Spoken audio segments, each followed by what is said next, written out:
ছোট্ট একটি দোয়া।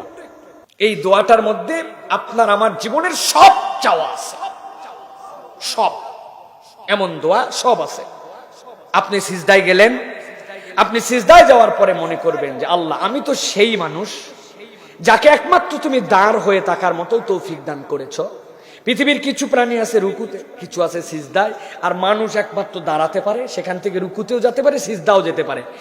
আমি সবচেয়ে দাঁড়ানোর ক্ষমতা যে দিয়েছিল, এখন আমি সিজদায় গেছি, আল্লাহ আমি সবচেয়ে নিচু হইলাম।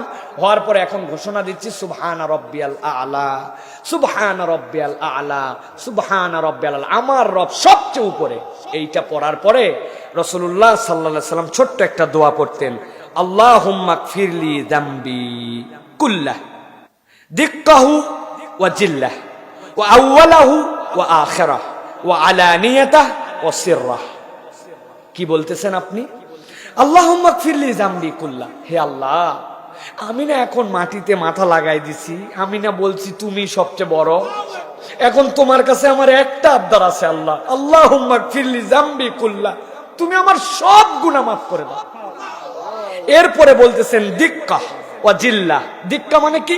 ছোট থেকে ছোট, মানে আমি গুনার মধ্যেই ধরছিলাম না, এরকম গুনাহ আমার আছে, কিন্তু আল্লাহ সব গুনাহ মাফ করবে, ছোট থেকে ছোট দিক্কা।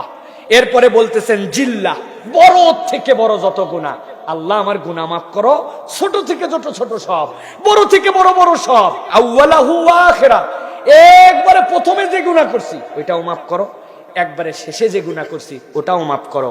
ওয়া আলানিয়াতাহু ওয়া সিররা, আল্লাহ কত গুনাহ তো প্রকাশ্যে করছি সেটাও মাফ করো, আর যেটা গোপনে করছি সেটাও মাফ করো।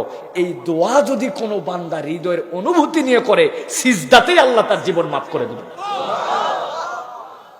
তাহলে সুবহানা রাব্বিয়াল আ'লা, সুবহানা রাব্বিয়াল আ'লা, সুবহানা রাব্বিয়াল আ'লা। আমি সেই সৃষ্টি যে দাঁড়াতে পারি, রুকুতে যেতে পারি, হালতেও পারি, আমি এখন সবচেয়ে নিচে, তুমি সবচেয়ে বড়। আল্লাহুম্মা গফিরলি যামবি কুল্লাহ দিক্কাহু ওয়া জিল্লাহ ওয়া আউওয়ালাহু ওয়া আখিরাহ ওয়া আলানিয়াতাহু ওয়া সিররাহ। এইটা যদি কোনো বান্দা একবার বলে, আর তার যদি বান্দার হক নষ্ট করার গুনাহ না থাকে, শিরিক যদি না থাকে, আল্লাহ তার সব গুনাহ মাফ করে দিবেন।